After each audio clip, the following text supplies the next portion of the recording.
Chapter 59. Leah. "Lonnie's coming," Summer said, turning to Leah, her words short and to the point.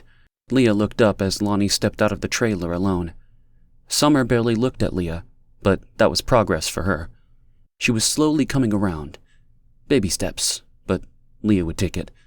After witnessing Summer's revelations when Yasmin first arrived, shocking everyone to the core, Leah reached out more to Summer. There was something so vulnerable and lost about the girl. She couldn't help but want to get to know her. She was alone in the world.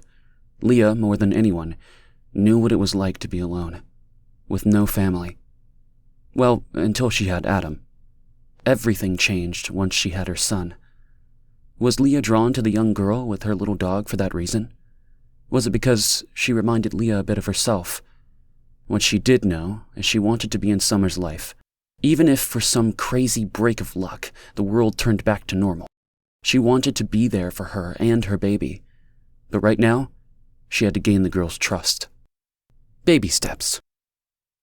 "I wonder how she's doing," Leah asked, shielding her eyes from the sun as Lonnie stepped down the stairs.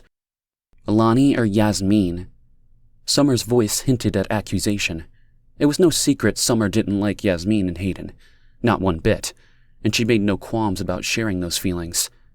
Leah understood completely. But wasn't she also a threat to Hayden? Her and Adam? Yasmin wasn't that different from Leah when it came down to the nitty-gritty. She, like Leah, fell for the wrong man. The same wrong man. Besides, she saw with her own eyes the impact left on the woman from all that she'd gone through and all she'd done. Leah couldn't turn her back on her. Not after what they'd done. What they witnessed in that room together. What Yasmin went through, withering on the bed in pain as she delivered the stillborn conceived from rape. It was horrible. There were no words for it. Leah, who'd always been pro-life, struggled with Lonnie's decision to help Yasmin end her pregnancy. In the end, she said she would assist Lonnie, not because she wanted to, but because she owed so much to the woman who'd stood up for Leah and Adam staying in Hayden. It was a terrible trade, one that wasn't asked for, but she did it. She helped Lonnie and had first-hand experience of what transpired in that room, changing Leah forever. Then later, when Yasmin returned, a broken shell of what she was before, Leah couldn't turn her back on her, even though she regretted helping Yasmin end her pregnancy, or maybe it was because she helped. It was she who saw the shaking woman in the van, paralyzed from all the trauma she'd gone through. It was her who helped Yasmin from the van to the trailer. Each step they took, a reminder that what had happened was something that neither of them would ever forget or forgive themselves for. They were linked now together, Leah, Yasmin, and Lonnie, after what happened in that room and what happened later when Yasmin left with the evidence of their crime. For better or worse, they were connected, and it was Leah's duty to follow through with helping Yasmin, hoping with all her might that the three of them could heal and move on from that dark day and put it behind them, and that no repercussions would follow. Lonnie walked towards Leah and Summer, her face expressionless. Leah knew that face because she wore it too. Regret, shame, responsibility, all of the above. Many people were responsible for Yasmin lying inside trying to heal more than just her body, and Lonnie and Leah were two who helped put her in there. Summer leaned in and wrapped her arms around Lonnie in a brief hug, but Lonnie clung onto her, hugging her back for a little longer and with more intensity. "God, Lonnie!" Summer pulled back, her face flushed yet soft, making Summer look younger than she already was. "I wasn't gone long, man. Take a chill pill." Lonnie playfully slapped Summer's shoulder, her previously blank expression disappearing. In its place was a warm, radiant smile that seemed to radiate from the simple act of hugging Summer. It dawned on Leah, watching the woman and the girl banter back and forth. They loved each other, like family.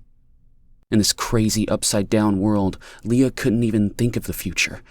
Yet, against all odds, these two people had come together and formed a family, a real bond of love.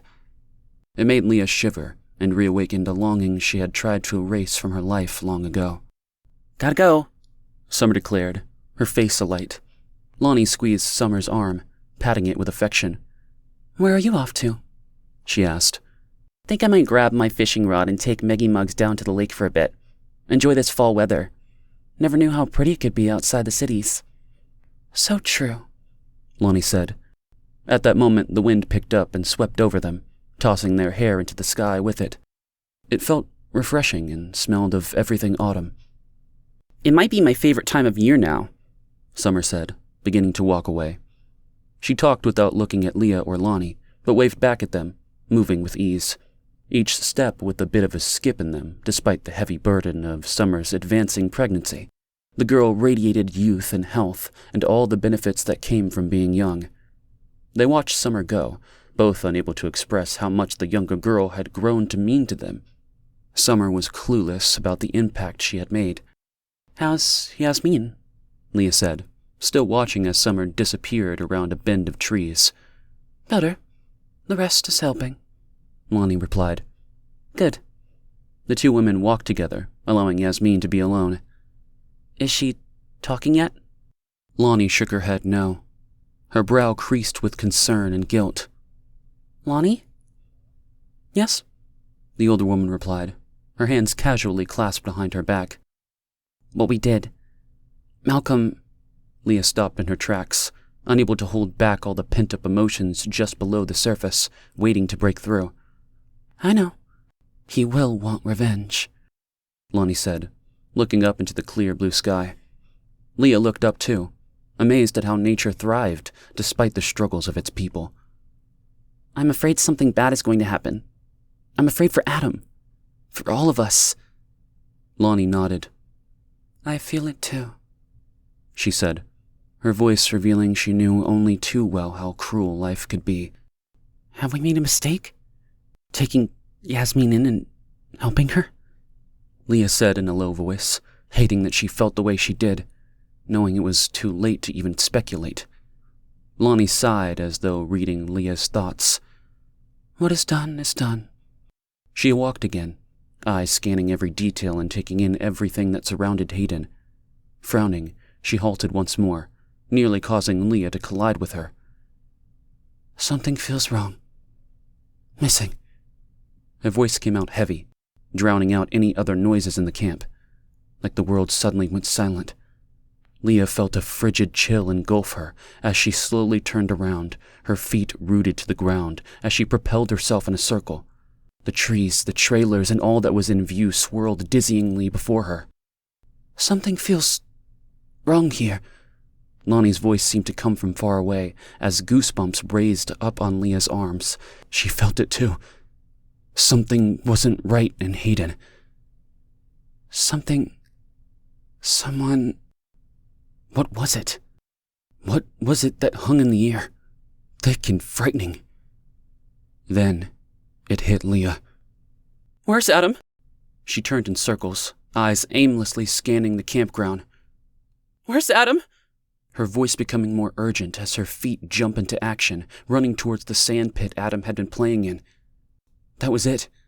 That's what felt missing to Lonnie. Adam! Both women ran towards where Adam was last seen, fear in their eyes. Leah's feet moved on their own as she erupted into a yell. "Adam! Adam!" A weightless feeling spread throughout her body, as if she were floating.